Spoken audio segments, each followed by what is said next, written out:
watching? Are you watching this? Are you watching this? Yeah. Are you watching this? No. You need to get with it. Are you watching this? We on a TV shit. Are you watching this? You don't wanna miss. Are you watching this? Stop canceling our shit. Okay. Kind of don't really like this, but we are going to try.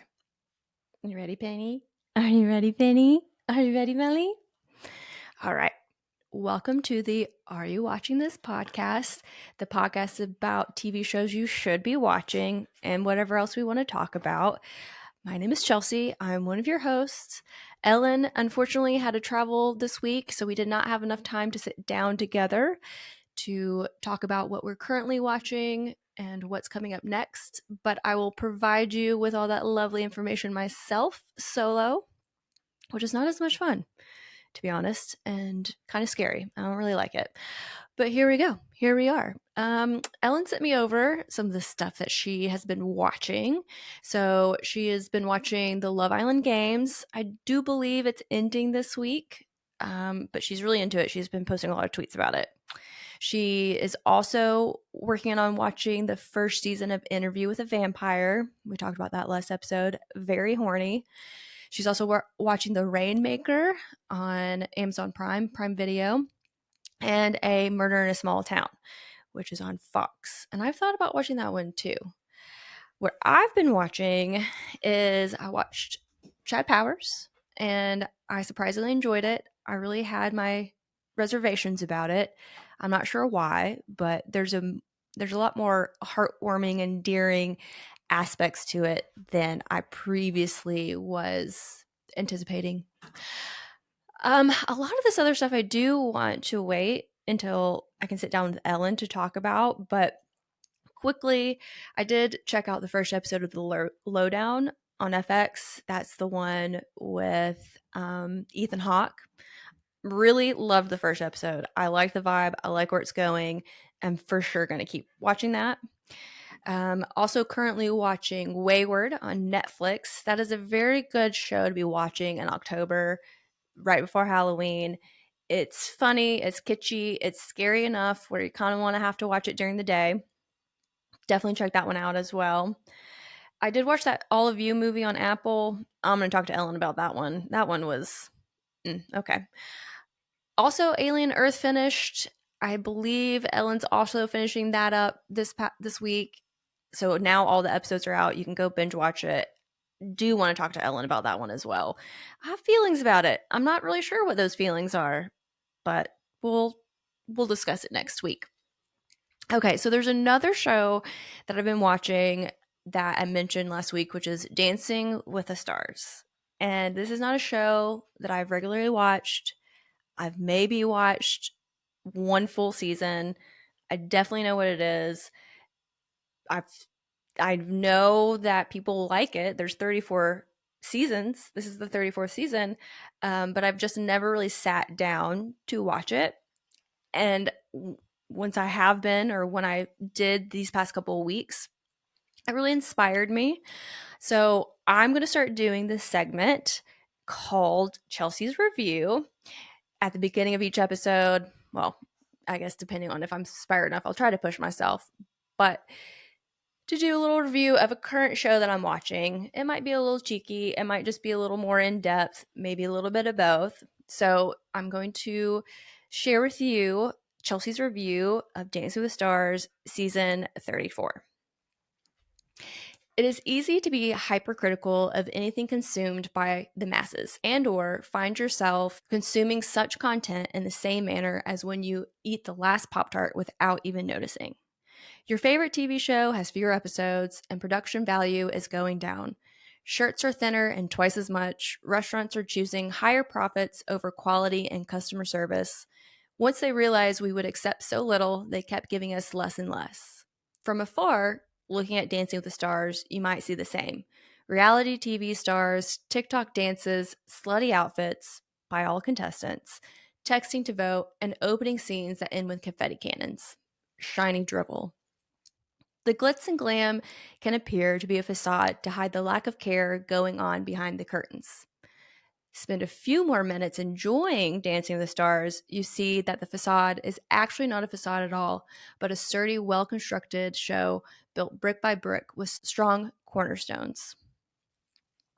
One cornerstone is the talented band and singers who perform live, sometimes over 15 songs each episode.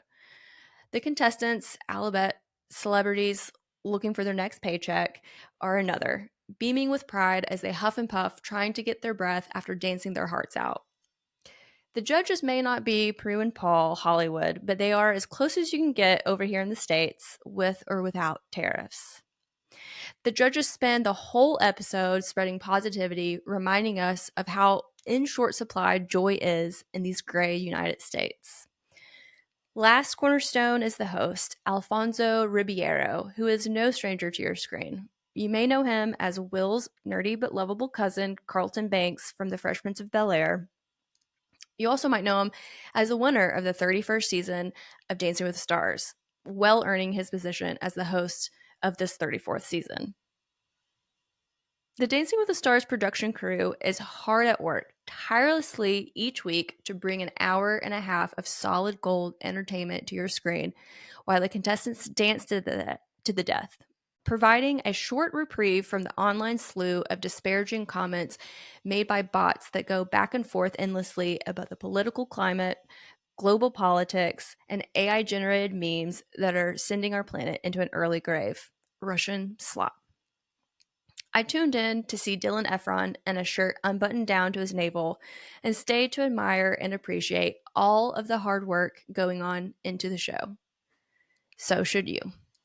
4 out of 5 stars. Look, y'all, I think you should watch it. I think if you're curious about it, sit down. It is an hour and a half each week. It is a commitment, but it's a fun, easy, lighthearted commitment. Okay, enough of me rambling on. The first segment that we are re-airing, re-releasing is the segment where we sat down and we took Cassandra Allen, who is the author of The Single Girl's Guide to Surviving a Relationship, also one of the hit stars of Married at First Sight, Australia. She sent us over these questions. We answered a few that she highlighted. It was a lot of fun. We learned a little bit about each other and probably ourselves as well. You can follow Cassandra on Instagram. It is Cassandra Allen, all one word, _, and check out her book, The Single Girl's Guide to Surviving a Relationship. Here is that segment. So normally we'll do our For Your Consideration for the Emmys, but we're going to do something a little different for this segment. Ellen, do you want to explain? Yes. So let's start off with, let me ask you a question. Have you ever watched Married at First Sight? Yes. Okay. A couple of seasons. Just like, I think the very first season, I did really like it. I just never went back to it. Okay. Yeah. So I have a family friend, Cassandra Allen, Cass, as we call her, and she was on Married at First Sight Australia last year. My brother and sister-in-law and I participated in legal activities to watch it in real time to support her. And I don't want to give away her journey in it. I think it's out now, like on US streaming sites. So if you have the chance, you guys should watch her season. It was season 11, I believe. Yes, season 11. And so she did that. I don't want to call her an influencer, because I don't, like, she be influencing, but not like that. It seems like she's just using her platform to, like, because what we're about to do is, like, this is something that she's wanted to do, so she's using it to be able to do these projects. Yeah. And I've known, so I don't know if I mentioned, I have probably, but I grew up in Australia. Cassie and I have known each other since we were teenagers, younger. So, and she's also from Tanzania, so we... Oh, wow. That's so neat. Yeah. So we have that. That's how we know each other. So she has been through relationships. She did the Married at First Sight thing. And basically, she then, after that, decided to release a book. about it's like a 50 guide. Oh, wow, I should have written the book down. I haven't. Oh, I didn't either. It's something. It's like a single girl survivor guide to Yes. dating, something like that. Yeah. Yes. She released it, I think, last week or maybe 10 days ago. And in it, she has the red flag quiz. And she messaged us to take the quiz and mention it on the show, on the podcast. And yeah, just talk about it. And you guys should also buy her book. I'm going to actually look up the name of the book. So you guys can do it, and also her handles. But I'll do that at the end of this so it's fresh on everybody's mind. Okay. So the red flag quiz, there is... I have it here. There are 23 questions. She highlighted 5. No, wait. 1, 2. I think 8. 8. My bad. 8. And we're going to go through them and answer them. And Honestly. And I think this is also a great way for people to get to know us more. Yeah, 100%. Yeah. Okay, so I'm going to ask the first question. Chelsea, when you were dating, did you save people in your phone by nicknames like Free Food or Toxic Number 2? No. If it was something like Toxic Number 2, I would just delete the number. You know, like you're not even worth looking at and keeping space in my phone. What about you? That's beautiful. So I don't, but I don't actually even save their name. I just leave it as a number. Just in general, you're just like... Just in general. So you know that, everyone's seen this tweet or this thing, how it's like, men need to start their way in jail and then prove themselves out. That's how I feel about having your name saved on my phone. Okay. You've got to like prove your way in. Am I saved on your phone? For women, it's a free for all. I have like no barriers for men who try to waste my time. It's like, no, you've got to really prove yourself for a minute. All right. Yeah. So we both kind of yes, but not really. Not really, yeah. All right. Do you want to ask the second question? Sure. We can go back and forth. Do you have screenshots of combos saved just in case? So the just in case confused me, like just in case to pull up on them. I think so. Okay. Or just in case to like maybe evidence to your friends to be like, look what this is what they said. Okay, I do that. Yes. Okay. 100%. Yes. I'm sure I have at some point because outside of a relationship, at work, there's been several times where people are like, no, you don't have to worry about that. And I would be like, okay, email me that, because when it is a problem, I want evidence. Yep. So Receipts. if there's situations like that, Yes. I'll scroll back, screenshot, and wait maybe in the argument and be like, well, actually. Yeah. You're not going to make me look crazy. Yeah. Or stupid. Right. Okay. So that was a yes? Yeah. Okay. Have you ever flirted your way out of accountability? This cracked me up. Well, yeah, probably. I think the one that I was talking to you about earlier will be the 2 more questions down. Or that's yeah. But similarly, so I will say I know that maybe because they love me so much or they like me that they'll turn an eye to something. Yeah, absolutely. Yeah, me too. Yeah. Also, I feel like, yeah. I mean, not in a bad way. But What am I needing to be held accountable for? right. What are you talking about? Go ahead. Do you blame Mercury retrograde for everything, including your own bad decisions? This one made me laugh too. It just seemed very specific, targeted. I was like, do I? But you know what? I don't. I know a lot of people know me and they're like, I'm into astrology and the woo-woos and the witches and all that stuff. Yes. But when it comes to, what is it called? Like every bad decision in that, no, I blame myself a lot. Like I'm very hard on myself. So it's more like me. Yeah. What about you? I mean, I would love to. I will say, like, it's Mercury in retrograde, but I'm like, damn it, Chelsea, you're just so dumb. I will say, I've started, and this is like tinfoil hat kind of thing. We're getting more solar flares, magnetic solar flares, and it legitimately impacts stuff. And so whenever I hear about it on the news, I'm like, well, day's fucked. Like everything's just too late now. Yeah. Okay. So when it's science-based, yeah, you're like, yeah, okay. but it's still a little. I blame it on like everything. Okay. Even though like stuff it does not affect. And I'm like, Yeah. well, there's a solar flare. The magnetic I solar can't do flare. that. Right. You got to find something to blame something on, honestly. Yes. There is like a couple, or I've heard couples before say in a relationship, they make like an imaginary person that they blame for stuff so that like they don't have to blame each other. They're like, oh, that must have been Rick. And Yeah. Rick's our roommate that we Yeah. never see. Oh, I love that. Yeah. I'm gonna steal that in my next relationship. Do you text back fast unless you're mad? Yes. And I will give the example that I told Ellen. So I was a little late coming down here. And part of the reason was on my way driving down here, and my husband texted me, and he's like, are my keys in your car? So they were. I turned around and sent them, or dropped them off with him, and then I was like driving back. And so I got here late, and I texted him. I was like, I got here late, so I'm going to be home late. I did not tell him that you also were running late, so it was fine. I'll tell him that when I get home. Okay. And I didn't text him until like I got down here. Yeah. Yeah. So wait. So when you're mad, you can withhold your anger. Yes. Okay. Or I'm like, you're not getting my attention right now. Yeah. I'm ignoring you. Yeah. You. I'm the opposite. I only text back fast when I'm mad. Yeah. Oh. Probably been the number one leading cause to the detriments of my relationship. Yeah, I've been in therapy for it, like taking a minute to assess the emotions.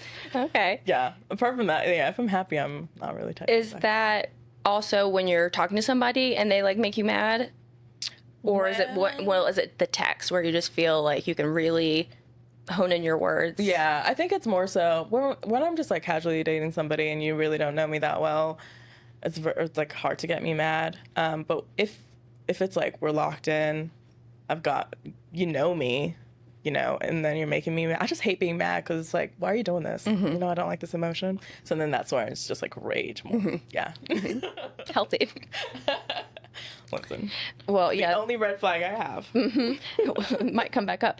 Have you ever ghosted someone, then reappeared like nothing happened? What did I writing this down?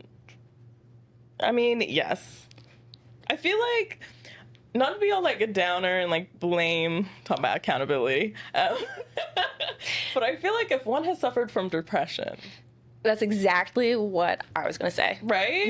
It's like that's just part of our coping mechanisms that we do. So it's like isolation because you feel overwhelmed. So I've done that before. Yes. Absolutely. And then it's not that you are ignoring it necessarily, but it's like, okay, you finally are feeling ready to re-engage with somebody, Yes. again, friend, relationship, whatever. Yes. The last thing you want to do is just rehash the depressive episode you just had. Exactly. You're like, okay, that's behind me. You're right. Let's move on. Yeah. Let's just kind of act like that didn't happen. Right. And it's truly like it's a me thing, not a you thing that I ghosted you. Yes. Yes. And I wish there was a better way to explain that didn't make it sound like we're not taking accountability for even the ghosting. But yeah.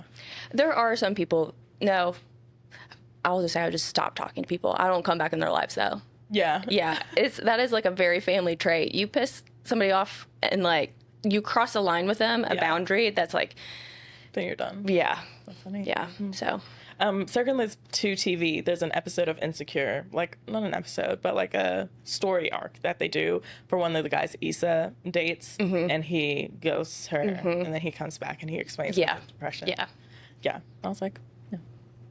All right. Do you low key love the chaos? I want to say no. I don't. I think I am fine living a very boring life where you like get up every morning, do the exact same thing, and you're just like, oh, I love you so much. Kiss, kiss, kiss. Like, I love that. I don't think that would like, because there are people they get bored with that. Yeah. And they're Yeah. like, we need to do something, and so they'll create chaos. But I agree with that. Yeah, I agree with you. I like peace. What I write. I don't do games. So I don't like the chaos. If you're making me feel uneasy, actually now that my frontal lobe has developed, I'm like, that's the sign that you're not for me. I like a challenge though. So in my earlier days of dating, I didn't know how to differentiate between challenge and like chaos. But now I do. well, then, have you ever tried to fix someone like a personal project? I don't think fix, no. But I do. Let me rephrase. I did date potential. Mm-hmm. So that, but I'm not like doing something extra for them. I just want them to be more. What about you? Same. I will say that I feel like I like to lead by example. So I'm like, I'm not trying to fix them, but I'm like, hey. Why did you word it like that? That's so funny. How would you word it? No, it's great. But it was just so, like, true. Yeah. You know what I mean? Like, I'm learning, though, you have to verbalize it as well. You can't just show it. Yeah. You have to be like, hey. But, Yeah. yeah. Yeah. I love that. Well, I say she had like a little scorecard, Yes. which we only did 8. I'm giving us a orange flag. Okay, orange is your spicy and slightly terrifying. Okay. Okay. I feel like we're yellow. Oh, what was a yellow? Proceed with caution and maybe a little shadow work. I'm going with orange. Okay. All right. I'm going to go with yellow. Okay. Just because. You're taking some accountability. Yes. True. Very true. Well, I like that. That was fun. Yeah, it was. All right, let me look up the name of this. Sorry, you guys. Ooh. I will say too, I'm very much am going to watch her season. I did just Google her on the show just to see like what season was. Just, I don't know, get curious. And there's like TMZ Australia or something, one of those gossip websites, and it had like a whole summary of that season, like all the articles, and it was just like made it seem like the most dramatic thing you've ever seen on TV. It was a pretty dramatic season. Okay. With the people on it. Yeah, there was a lot of drama. Confrontational drama. Let's see. What the heck? All right, so her socials is just on Instagram, Cassandra Allen _. And the book is called The Single Girl's Guide to Surviving a Relationship. That's it, surviving a relationship. Yes. So you guys should check that out. Check her out. She's great. She's beautiful. She's so sweet. On the show, the reason why I say you should check out the show, like they show her family and stuff, and they're beautiful people. Her dad's amazing, like stuff like that. So Yeah. check her out. Yeah, I'm going to watch it. Yeah. I don't know, y'all. I don't know if I should re-record when I mess up. I have the ability to do that. I'm just sitting here by myself with the dogs, but then should I? Is it worth it? Is it even going to sound any better? I don't know. I'll probably mess up the words either way. On to the next segment. Our last segment, the main segment that we are re-airing, re-releasing, is the shows that shaped us. This is one of our very early episodes, episode 3. It feels so long ago. It feels like we've come so far since then, except not really at all. All right, here's the last segment. Yeah. Okay, well, I guess on to our topic of the week. So this week, we want to talk about the TV shows that shaped us. And I think we're going to tackle it through eras, like childhood, adolescent, teenage, whatever, 20s, and now. Yeah, that's exactly how I broke it down. Oh, perfect. Did you find this task to be harder than you thought it would be? Yes and no. I tried not to overthink it. So when I was sitting down, I was like, what shows do I just remember having an impact on me when I was a teenager? And I just like wrote the first like 3 that came to my mind. Yeah. And then I was like, oh, I didn't mention this one. But I was like, you know what? It's not what came to my mind. And when I really think about it, it wasn't one that was defining. Yeah. Okay. So we start with childhood.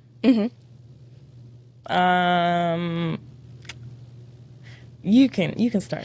Well, so this is the only one I kind of cheated a smidge. Yeah. I just did Nickelodeon. So I was a Nickelodeon kid. Yes. I watched all of the cartoons, all of Real Monsters, Rugrats, Ren and Stimpy, and I think that very much shaped my brain. I don't know in a good way, but it did. Ren and Stimpy was creepy, Love that's funny. All that, I think, kind Yes. of instilled my love for SNL. Yeah. And, Clarissa Explains It All. Yeah. Loved that show. Yeah. Who was that actress? Melissa Joan. Yes. Yeah. Oh, wow. We've had her for a while. Yeah. That's crazy. And then she was in Sabrina. I love that. Yes, one I too. loved. Yes, when I like Googled first, I wrote what was on my brain, and then I Googled, and I was like, oh yeah, that show. And that show. Yep. Yeah. Yep. Nickelodeon's a good one, and allowed because I also wrote Disney. Well, I wrote That's So Raven, Yes. and I think I was just trying to pinpoint that specific TV show from Disney Channel that really impacted me. But I also wrote Lizzie McGuire, Phil of the Future, Proud Family, Sister Sister. I don't know what channel Sister Sister was on in the States. When I looked it up, it said CW, but I don't know if that's just what it's. I thought it was on ABC for a while, but then it went to like they were owned by the same company at the time, so Yeah. it definitely played on the Disney Channel as well, but I Yeah. don't know if it's where it originally aired. Yeah. But yeah, the Disney Channel, I was a Disney Channel kid. Yeah. 100%. Yeah. And That's So Raven Baxter, her family.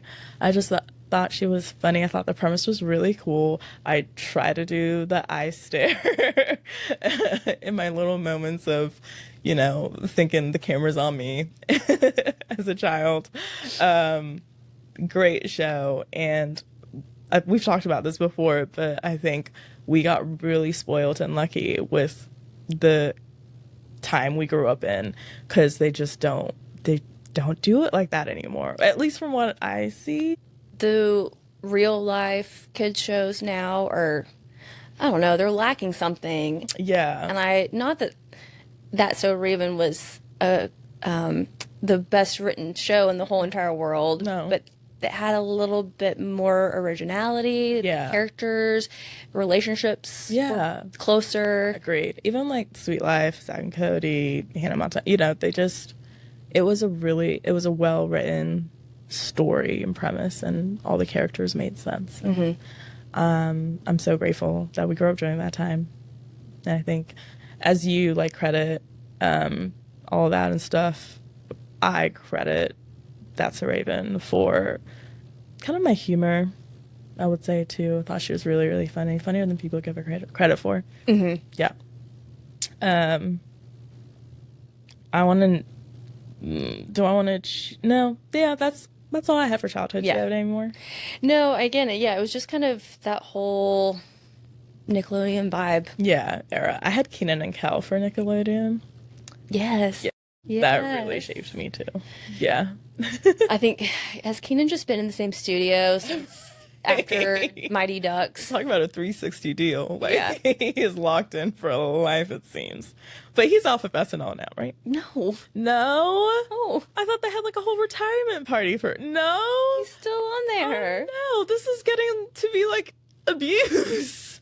Oh, this is bad. Yeah. Oh, God. Okay, well, I hope he's happy. So Tina Fey writes in her book about SNL that the thing about like high school and college, they tell you when you're ready to leave, and she's like, in SNL, like unless you get fired, like you can just kind of stay around. Yeah. So you have to kind of make that choice to actually leave, and So, I guess he's just not ready to do it. Maybe he's just waiting for getting a little bit closer to retirement age. I mean, if you're comfy, you're comfy. And, if they're paying you well, it's a steady job, he kills it. He will be an SNL legend by the end of it. So he already is, truly. Yeah. So I mean, if I had his job at SNL, I also would not leave. I would wait until they were like, ma'am, you gotta get out of here. that's funny, but it's insane to think about that. Like a lot of everybody has left, and he has the last standing, guy on there. Okay, but yeah, Kenan and Kel, love him.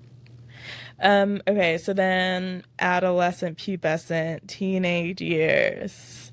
What did you have? So I had preteen, 10 to 12. So this is a little bit more narrow. But this is where I wrote Lizzie McGuire, because I was a little bit older. That was closer to middle school age for me. Yeah. And then As Told by Ginger. Yes, I have that written down too. I also still watch that sometimes. Yeah, I watched like one episode kind of recently. I think it was on YouTube or something. And I was like, this show is good. It's so good. And I know I give Paramount Plus like a lot of airtime on this podcast, but it is also streaming on Paramount Plus. So How many seasons are there? I want to say 3. Yeah, they're not enough. That was a show that got canceled way too soon. Way too soon. Agreed. And I really loved it. Okay. I would say I matured really early in life. I don't know. I went through puberty in Australia. And I would say the culture there is more, I don't know, crass and crude and not as polite. And, Yeah, and it seems like teenagers, like even younger teenagers, are more or less treated like an adult.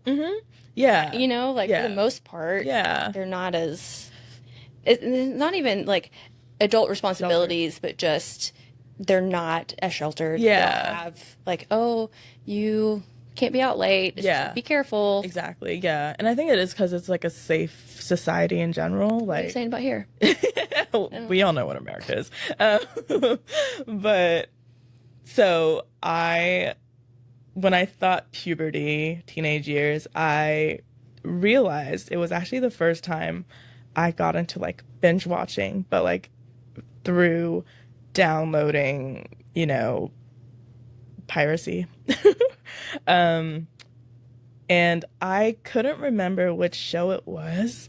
I want to say it was The OC, but I wrote down The OC, One Tree Hill, Gilmore Girls. Yes. Whichever one. It could have been, I think it was also 2 at a time, but I remember specifically The OC and how that really opened up and catered to my pubescent mind. And yeah, that was really great. Teenage drama, coming of age drama, all 3 shows. And that is also why I'll forever love the CW. We're going to have a whole episode on the CW Yeah. and that time, that like 10 years of CW Shows. which the OC technically, at least here it was on Fox, but Oh, it it's- was? it's the same vibe. Okay. Same. It was. Yeah, it was the same vibe. I think so. So then like late teens? we'll Yeah. say? Or So- not late teens, but 18. Yeah. 18 plus. Okay, so if we're doing 18 plus after that, one thing I want to say, as told by Ginger, I loved it so much that I wanted my parents to call me Ginger, and my mom still at Christmas time labels like a gift to Ginger. Oh, I love that so Yeah. much. Oh, that's a really cool fact Yeah. about you. So you can call me Ginger. All right. Oh, your nickname will be Ginger on the show. Perfect. Actually, like from now on, just like be like, and I'm Ginger when Yeah. we're doing the intro. So I did like the preteen, so that was 10 to 12, and I did 13 to 18. Okay. So, and that's where I put the OC. Okay. So I had the OC on there, which I thought I'd be seeing those actors around a lot more. Agreed. Now, thankfully, we're getting some more of Seth, Adam Brody. yeah, Adam Brody. Yes. That was- My everything. Let me not be weird, but love him down. I'm excited when we'll both be super hyped when that Nobody Wants This season 2 comes out. Yeah. Which I'm sure is so far away, but It'll be this year. yeah. I hope. It better be this year. Yeah, sure. So yeah, I had that one. I had Degrassi as well. So Okay. it's kind of Degrassi is where it started into that just angsty teen, not really appropriate for a 10 or like a 13-year-old to be watching, even though that's its target audience. Yes. And then that led into the OC, and then I just also remember, I guess when I was 14 watching Lost when it Yeah. came out, and Yeah. that was a pivotal show. Did you carry on throughout the end? Like, did you? Yeah, I didn't watch it weekly. I think in the last 2 seasons, I just watched it when it came out on DVD. Yeah. But it definitely was like that show that you went into school and everybody was talking about it. So, Yeah. did you watch Lost? Yeah. I could see that. It wasn't that big of a deal in Australia, but when I came here, I think it was in the ending of, I think it was like 3 more seasons left or 2, and I remember seeing it on TV because it was network TV, right? That was Fox, right? ABC. Oh, ABC. Yeah. Okay, cool. Yeah, and it was a big deal. I was like, okay. And I started to watch it. Yeah. I've been tempted to go back and rewatch it, but I don't know. Yeah. I don't know if I want to. Maybe it just needs to stay that safe place in my brain Yeah. and not yeah. ruin it for myself. But maybe also it'll be even better the second time around because I'm older, so I'll like comprehend more of what's actually happening. Yeah, maybe. true. Maybe. There's actually a friend of mine right now who is watching it, and they're loving it. Okay. Yeah, so maybe the rewatch will be worth it. Maybe. Yeah. Just have to find. I was about to say I need to find time to watch all like 10 seasons. Yet I watched all 11 seasons of Shameless in 1 month. So I'm acting like that's not possible. Yeah. As if like, oh, heaven forbid, how am I going to do that? I mean, I don't even know how you did Shameless. I mean, most of the time it was just the background. I was doing the dishes. I was working. I was doing other stuff. Yeah. 90% of the time, especially towards the end of the series. Yeah.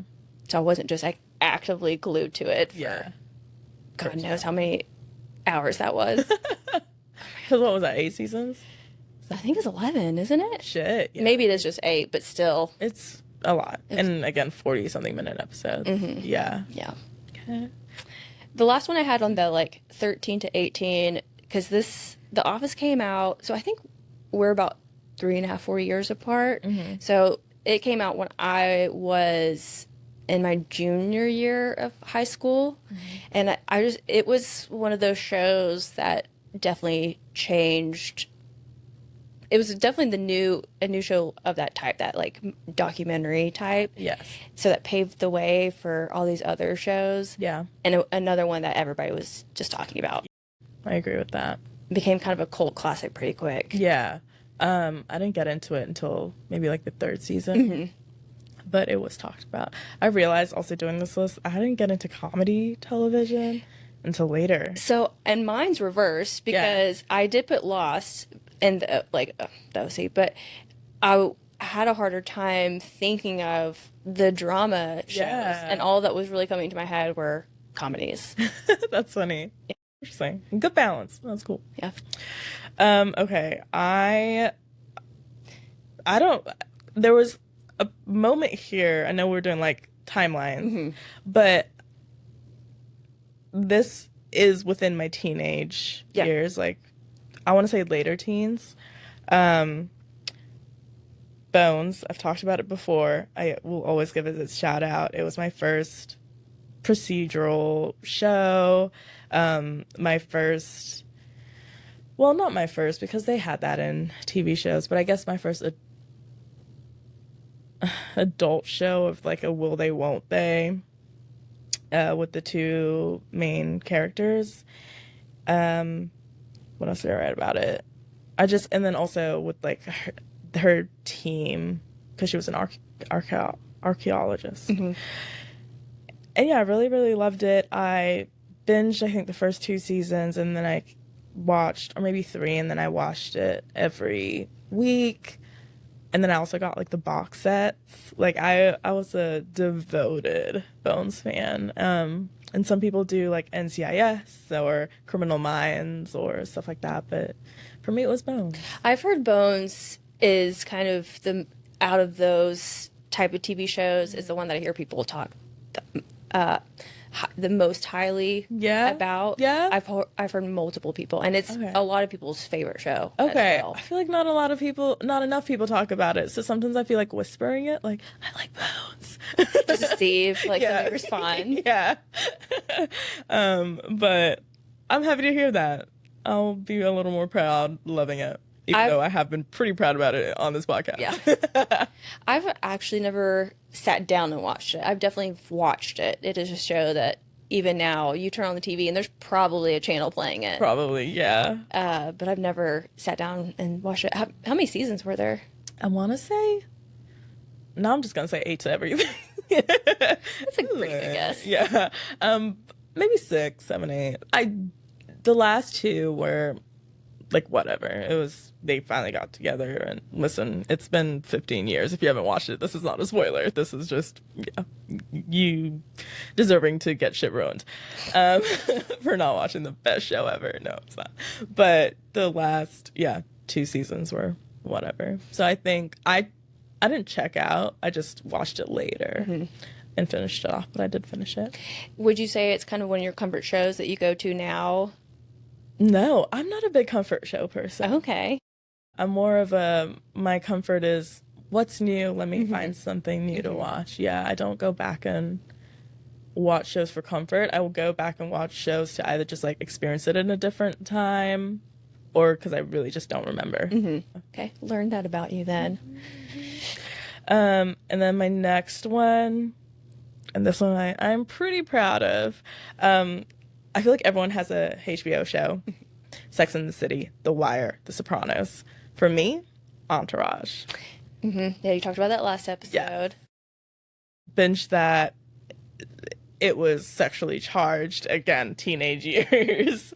It was about like Hollywood and these group of guys, and I loved it. I loved the show hard. They even made a movie about it. Yeah. Yes. I even when Twitter was first about, I like followed the creator. I don't anymore. Yeah, I was a big fan of Entourage. So you watched that in high school, or Yeah, like high okay? And I think it ended like even like while I was in high school. Yeah, I think so too. Yeah, so I want to say That's about right. maybe like 15. Wow, that's When I tell you matured really quick, yeah. well. Also, I guess your parents, did they know what you were watching? Did they not No. care what you were No, watching? so I like a first generation immigrant. So my parents were more so concentrated on, you know, making it for the family. So it was like work, and we were left to our own devices. So I also had to just take more responsibility of myself. So I was like doing like cooking, and my brothers and I are very self-sufficient. So then because I was at home, all I did was watch TV. If we weren't at work with them, I was at home just in my room watching what I could download on LimeWire and binge and watch, or, you know, at the same time it was coming out, be on TV and watch it. Yeah. Getting all those viruses on your laptop. Yeah. Hoping it does not crash. Worth it, right. And also hoping that the episode that you were downloading was actually, yeah, so, yeah. because sometimes I'd be like, what is this? Right. How would you even label it this? Yeah, exactly. Oh, LimeWire. Yeah. I'm sad. I mean, you can obviously still pirate stuff, but things are so accessible now that it's almost easier just to be like, I'll just pay for a month so I can watch this movie. Yes. Instead of trying to find it on a specific website and whatever. I mean, it made us use our brains more, obviously, you know, because then you had to figure out what to download, how to download it, and all this shit. And now it's just so accessible that it really dumbed us down. But I go both ways, because also when we could download it, it would be on your computer for as long as you wanted it to be, right? And now a lot of people's complaints about streaming is like there's no ownership and shit, which something to think about. Honestly, I've been thinking about it more and more and more in terms of like getting DVDs and hard copies of shit. Same, because we don't even have a DVD player. Yeah. I have an Xbox. It doesn't have a DVD, like, Oh, a they disc took drive. them out? I think there's models that you can get Yeah. that don't have them. No, I don't play it. It's not mine. Yeah. But it is interesting. I have thought about that too, because there are certain movies and TV shows that you just can't stream for a year. I guess probably nobody's bought it, or it's outside of, you can't put it out there for streaming. Yeah. And you can't even buy it on digital copies. So you have to find them online. Yeah. Like physical DVDs. Yeah. So I've thought about that. And also I'm like, you know, what if the internet goes out? Exactly. What am I going to watch? Exactly. Like, and you know, it's becoming more and more of a possibility. So I'm really thinking about collecting some DVDs and getting a DVD player. Yeah. There is, what I've been doing is, if there's a TV show that I know that I'll watch multiple times, or a movie, I will buy it through Apple. So it's not physically, but like I have that in my library, and it's downloaded, and so I don't have to worry about if I can have access to it again. Yeah. Which really the only show that I did that for was Mad Men, because it's 7 seasons. I do rewatch that every couple of years, because there's so much that happens. Yeah. I don't remember half of it, and it's a show that is nice to revisit. You know, I haven't really sat down and watched Mad Men. I know it's a big one, something people love, and I know I need to tackle one day, and I will. Yeah, I have Mad Men. We'll get there. Yeah. But I have that farther down, and the only way that I was able to get into it, and I've told you this, and you thought I was crazy, but I think I can make it make more sense to you. I just tried to watch it from the beginning. It was too slow, and so I just jumped in season 3 or 4. Still crazy. Like, Okay, but here, also repeating exactly word for word now you explained it last time. but so yes, and so then I just didn't go back and rewatch season 1 or 2 until after I'd already watched the whole thing. And then it was more entertaining. Here, It's excruciating to hear, here- by the way. think about this though. I tried to start watching it and it was on Netflix, right, streaming, and it was still actively on TV. So I just happened to be scrolling through one day and it was on, and so I was like, let me see if I like it. I'm curious, and I did, and so I just jumped from there. You figure out the rest later. No, Come on. that's still insane, and I need people to back me up on here. I need or people to if back you me are up. Chelsea, reveal yourself so we can get you all arrested. I've started watching a lot of good shows that way, and sometimes I have to because my husband Drake will start watching a show without me because he's a teacher, so he'll have summers off and Christmas or winter break off. Yeah. So he'll start watching TV shows, and I come home and he's already watched 4 episodes, and jump right in. I do. I'm like, he's like, do you like want to catch up? I'm like, I'll figure it out, and I figure it out. That's insane because the whole point is to like know where these characters started off, right? So then you're jumping in. Okay, maybe I could understand it if you jump in, cool. You maybe like taking 2 episodes and then you're like, you know what? I'm just gonna go now and catch up from the beginning. That's what I'm saying.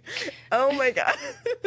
Ewan says that, you know what? Screw those first 2 seasons of 3. Let me just, from here on. Okay, I did go back and rewatch the first 2 seasons of Mad Men. Right, eventually. but after you've probably watched, Yes. that's, And I've watched Peaky Blinders. I didn't see the first 2 seasons. I saw the rest of them. I watched The Boys. I didn't see the first at least 2 episodes, if not more. okay. Oh God. I figured it out. No, definitely not. This is not what we're promoting on this podcast. I- Watch shit from the beginning. I was very confused in Peaky Blinders. Yes. Like 50% Also, I feel like of they it. changed characters. Yes. That one, I was pretty lost, but I could follow the main characters along. I was just watching Gillian Murphy, okay? That's all I really cared about.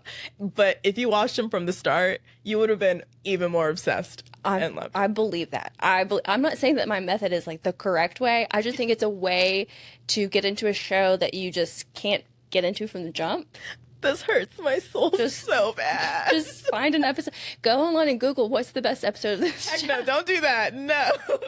and start there. Heck no, don't do that. Please don't do that. Well, That is so funny that you generally do that in Mad Men. You said Mad Men was the first one you did that with? But you did that with Mad Men. yeah, that's the first one that I Which like one? actively remember. Which one did you do? What was the first TV show you did that with? Do you remember? It was either It was Mad Men. Okay. Yeah, for sure. That's nuts. That's crazy. That's, how old were you? 23, Okay. 22. Okay. I don't know, around there. Yeah. Yeah. Okay. What was also funny is that my parents were actively watching it on TV and like were telling me about it, and they were so into it, and I was like, whatever.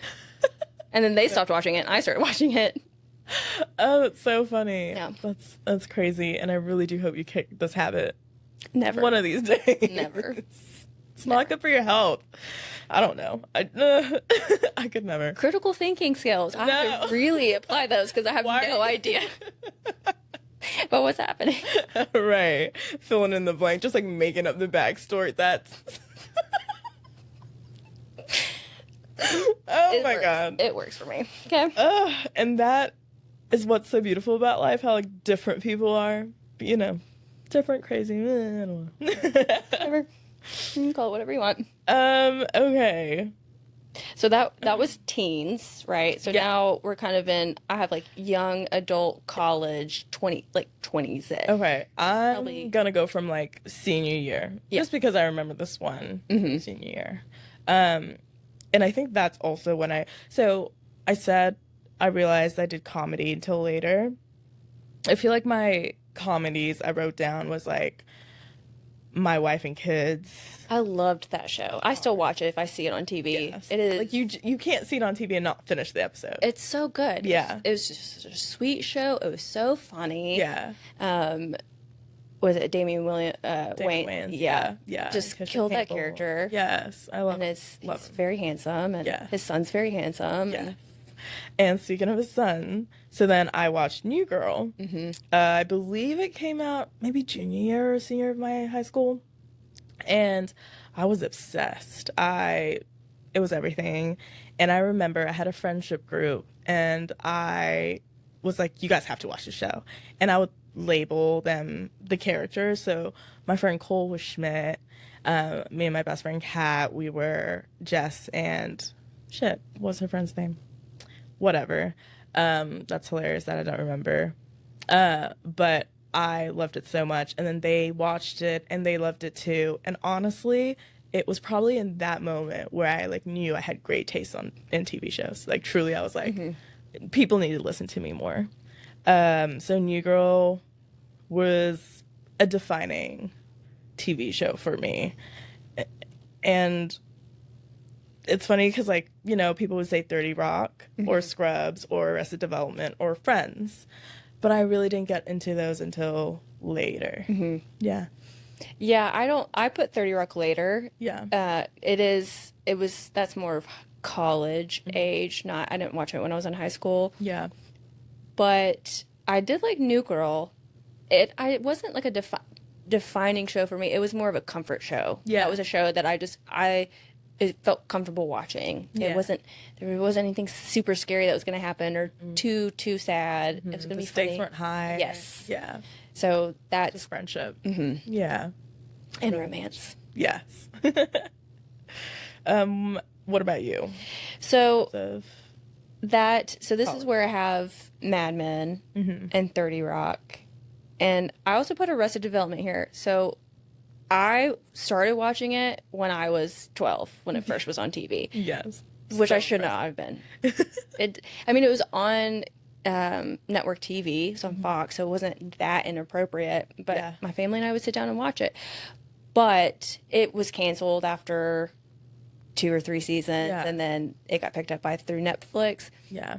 So I revisited it in college, and it definitely shaped my taste in comedy and TV Yeah. for sure. Okay. It definitely helps you get into the rhythm of It's Always Sunny. Yeah. It's similar humor, Yeah. except Always Sunny, they're just terrible people. They Just- are. The Bluths are not good people, but They're not. It's Always Sunny. They're terrible. Yeah. But 30 Rock is that's just a defining show for me. It definitely became a comfort show. Yeah. But I can rewatch that show and there's a new joke that I didn't notice the first time. Yeah. It's so funny. The relationships are funny. The Jack's business side is hilarious. Yeah. I love it. The writing on it in terms of comedy is close to perfect Yes. as like a comedy TV show goes. Yeah. I agree. There are bits that it stays with you because you either laughed so hard or you're like, holy shit, that was so clever. Or like you related to, but you didn't. You know what I mean? Yeah. I truly, and it was also silly.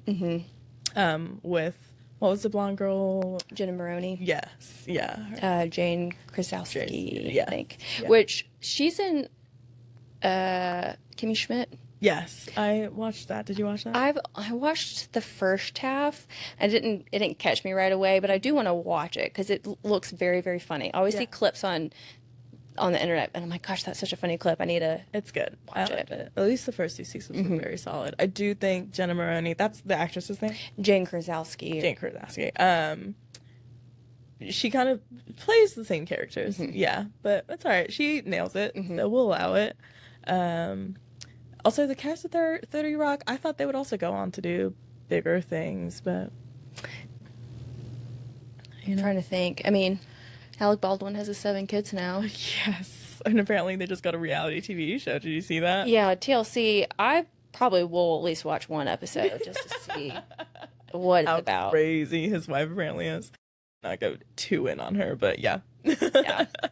So, did you have any other ones for like college, Yes. early 20s? I think the pinnacle of pinnacles where people definitely will be like associating me with, if you know me, Grey's Anatomy. That journey in those first like 6 seasons, insane. It was probably the first like cathartic show I ever watched. Oh, that's a great way to describe it. I used to even call it my therapy at times, just because I don't know, it would give me like an emotional release, or there was some shit that I saw myself in a character, but I didn't really want to admit or something, and I saw it play out, and I don't know, it was just relatable at times, but also great drama, also, you know, spicy, and just cathartic, and I really, really loved it. And again, I think those first couple of seasons are unbeaten in the terms of like TV drama, network, shows. Grey's Anatomy definitely has a huge impact. What also comes to mind when I think of Grey's Anatomy and the OC is they had such great soundtracks. Yes. I mean, just Agreed. good music. I mean, we've got the One Tree Fray. Hill too, by the way. Yes. Oh, yeah. Because I would actually, you know, Download, like, yes. listen, yeah, me Yeah. too. I love soundtracks because Yeah. it's like a little mixtape. Yeah. And it's such a great way to hear a bunch of different artists, learn new artists. Yeah. And those were the OC mix volume 1, volume 2. Yes. Loved them. I agree. Loved them. I agree. Me too. And then I think another thing I want to add about Grey's is that people like, well, I don't know a lot of people, but people in my life rewatch it, specifically my friend Ryan. And I'm just always like, it's such an emotional journey. I can't. How does one sit through it all? I'll watch an episode here or there, but it's not a show I rewatch. I feel like I let it live in that time I first watched it in. He rewatches all of it? Yeah, he's insane. Truly insane. I'm like, How many seasons are out now? Like, well, he watched it for the first time last year or 2 years okay. ago. Okay. But we were recently talking, and he was like, "Yeah, I think I need to rewatch that." And I'm like, I could not do that. I'm not emotionally stable to watch Grace all over again. And I don't think I ever will be. You know, that was definitely, I think your teenage years are when you are not emotionally stable, so it like helps you. Yeah. Now I like being okay. That's true. Yeah. What about you? So that was the young adult college, was the 30 Rock, Mad Men, and Arrested Development. And then I just have a couple for like adulthood, so late 20s and my 30s, which is where I'm now. So Okay. Do you have a late 20s? I can't really think of anything. so for late 20s, I went with Broad City, Oh. which okay. definitely was a very pivotal. That was the first show that I watched that had 2 female lead characters that were written by females. It was directed by females, and the females were not portrayed in the most flattering way. Yeah. They wrote these characters for themselves. Yeah. So they knew what they were going to have to do, and they still did it because it was funny, it was relatable, and it took me a little bit to actually get into the rhythm of it because Yeah. it was so different. Yeah. But once you get into it, it is Funny. so good. I watched that for the first time 2 years ago, and I was like, I can't believe it took me this long. Yeah, I loved it. It was one of those shows that I just stumbled upon, Okay. like I think within the first season, and I didn't really know about it. It wasn't like, oh, I'm super excited about the show. I just kind of found it and Yeah. loved it from then. Oh, right. That's really cool. What else you got? So I then have, I would say the late 20s, because yeah, this was definitely before my 30s, was Atlanta. Yes, that's a good one. It was that, you could kind of group that in with those FX shows that started coming out around that same time. Yeah. But Atlanta it is a amazing show. There's not one bad episode. There's just certain episodes that are really, really, really good, and then the rest of the episodes are just great. I agree. And that's a show I always tell myself I need to rewatch because I think that is also a TV show. I don't do a lot of rewatches, but that's a TV show you rewatch and you're definitely picking up something new every time. And I haven't rewatched it since it ended, and the ending was so good. So good. I cried. Yes. Yeah. And I think that if I rewatched it again, I'll see the connection a little bit more, because I saw it, I see it, but I need to kind of watch it all in full to I agree. see exactly how we ended up getting there. I agree. So good. So good. And again, all those FX shows now are just Pretty really up good. there, yeah. Because this is about the same time that Fargo is coming out. What are some of the other ones? I'm drawing a blank, but they had some really good hits. They did. Was You're the Worst around that time? Ooh, yes. Yeah, Mhm. I love that show. I didn't write that down, but now that I'm thinking about it, I really do love that show. I like that show too, and I feel like not a lot of people talk about it. No, they don't. But it was on for many seasons. Yeah, it was watched. I think I did try to check it out again. I don't think it ages well. But, you know. No, but it was still funny. Right. Very funny. What else do you have? So I just have like my 30s kind of summary. What about you? Okay. So for my 20s, I think I was really then solidly into comedies.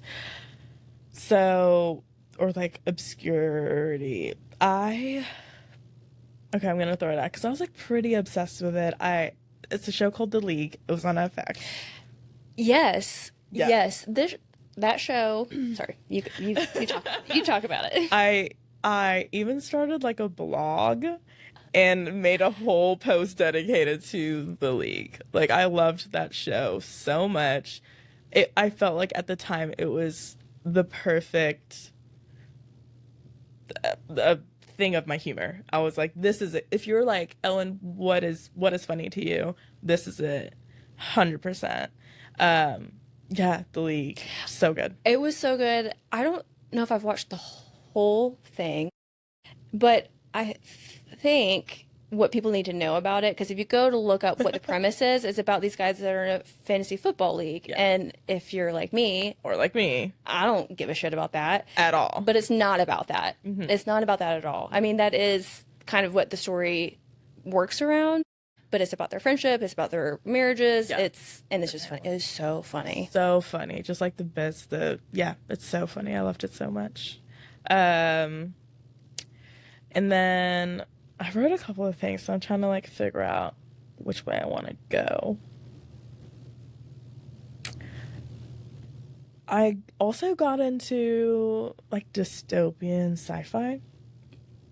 And I'm going to give it to Fringe. I think Fringe was the show that opened up that world for me, and I've found more shows like it since then.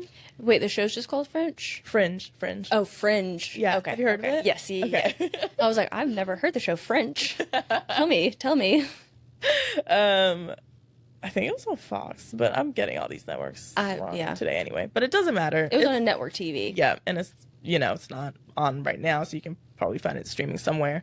But Fringe broke my brain in the best way. Loved the premise, and it was just it was a whole different world of shit that could possibly happen, but probably not. And yeah, that was really defining for me, and that's when I realized I could be convinced that we're living in a simulation.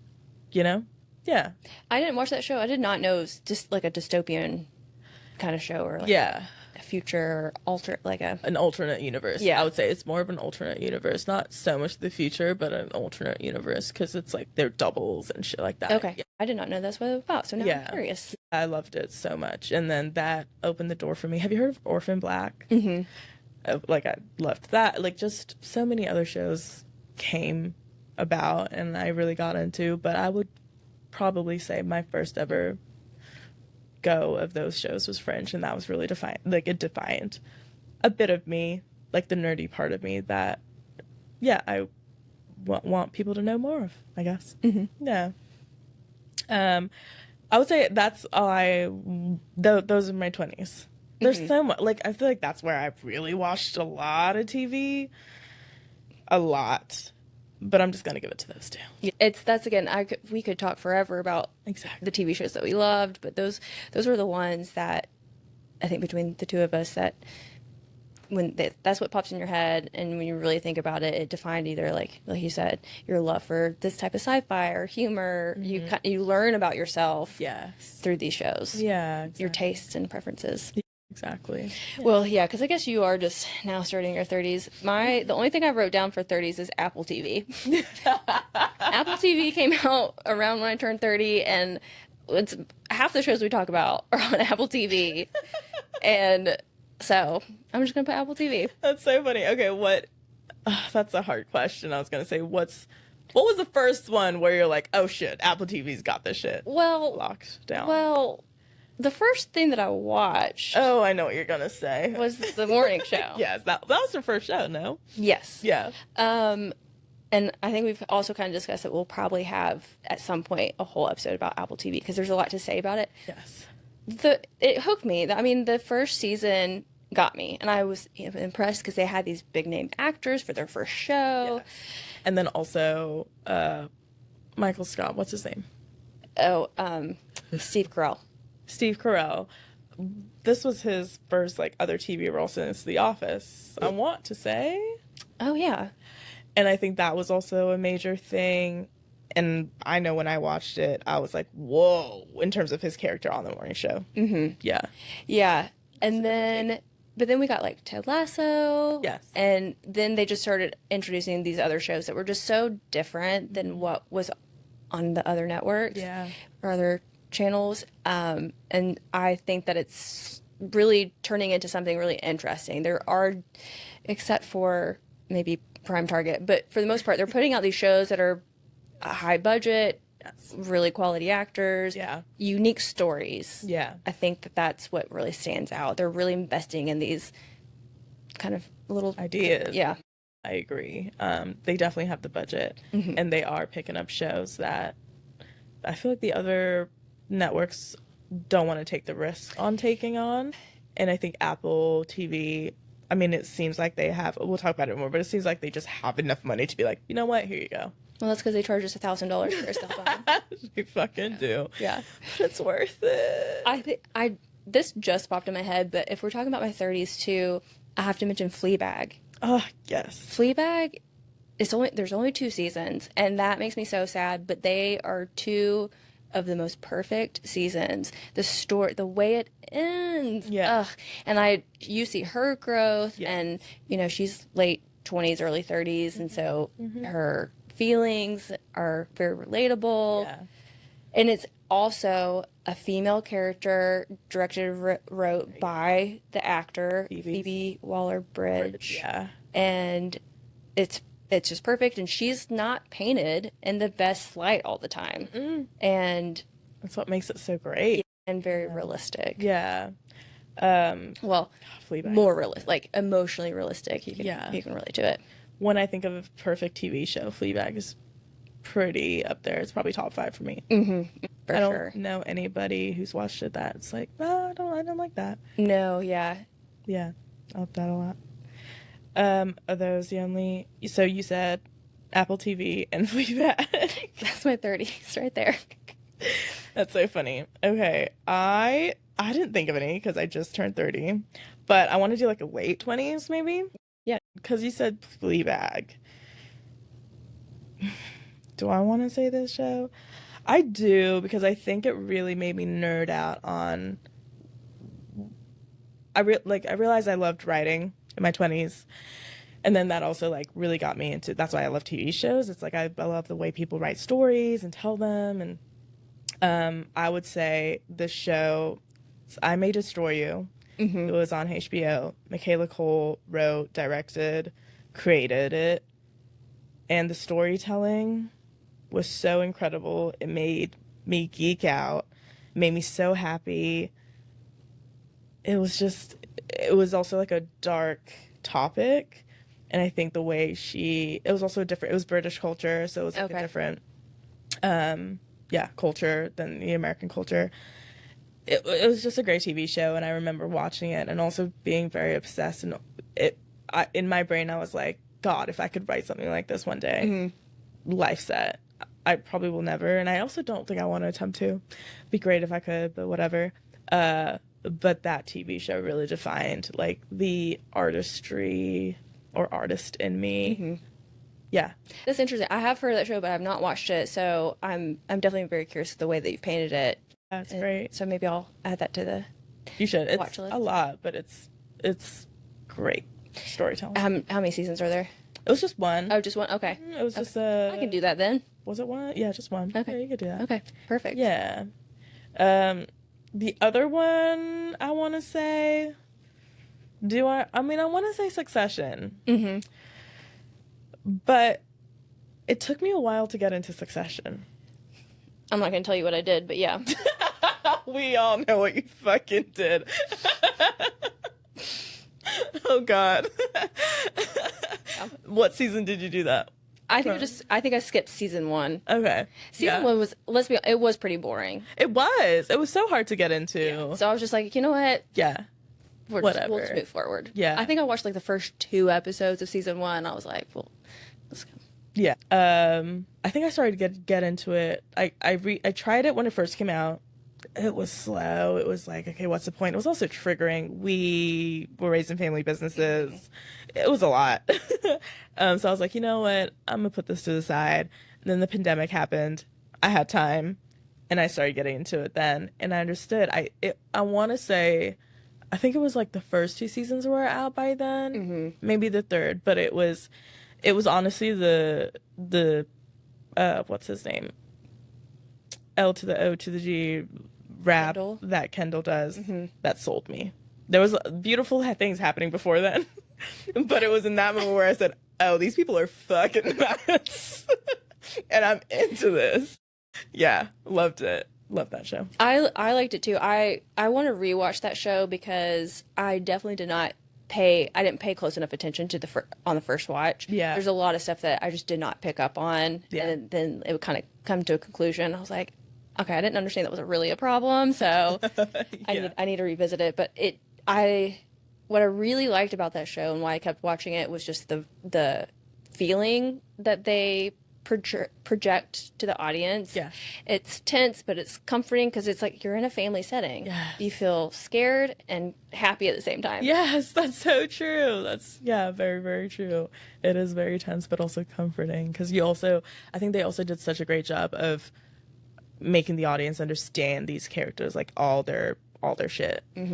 So you could empathize, but then also not. And yeah, it was written so well, and they deserved every recognition they got from it. And it was also, yeah, okay, I'm gonna have it be one of the shows that defined me, because it was probably one of the shows that I could not just stop either like tweeting about or like posting. Oh yeah, you were tweeting about it. Yeah, all the time. Yeah, and I think it was also one of those shows that made me be like, I need to have a platform where I just talk about shows I love, because clearly, like, who else is seeing this? Yeah, I need people to see more of this. Yeah, I agree. That's why we're here. exactly. Anything else? I had, and I don't know if this is like defining, but I had like reality TV shows, and I was like, what was my first like real big whoa? And for me, it was Jersey Shore. And I just wanted to put that out there. It didn't define me in any way, but I think I understood what reality TV shows were during that, from that show. Mine was Teen Mom, and I still watch it. There's Teen Mom Next Chapter where they've like just brought all of them together from all the different seasons. That's great. Oh, I believe that. Yeah. Okay, I love that. And it's interesting because, or why it's so interesting, at least to me, because you kind of talked about this with Love Island All Stars, Yes. is that they're not teens anymore. They're not poor. Yeah. They've been on MTV. They have money, and so their lives have changed so much. Yeah. But they kind of still have their same problems. Yeah. They're still them. Yeah. And so it's interesting to see the growth, but not that much growth at the same time. Their personalities. Yeah. Yeah. I love that. This is the third time that I have recorded the outro, the ending. And that is part of the problem of being solo, is I could sit here all day long and record and re-record and re-record so I don't sound so stupid. But here we are, and honestly, that's just never going to happen. I will always say something stupid. But let me just go ahead and say something stupid while I tell you what's coming up this week. See, I hated that I said that. I used to leave rambling voicemails to friends, and I hope some of them saved them because they're hilarious, because this is what I do. I just ramble. All right, Friday, today, October 3rd, Netflix, we have Monster. It is about Ed Gein. I believe that's how you say his name. I will probably check it out. I had a really hard time with the Dahmer episode series, but I really liked the Monsters Menendez Brothers season, which was last year. So we'll see. It has Charlie Hunnam, and he's very handsome. He's aged very well.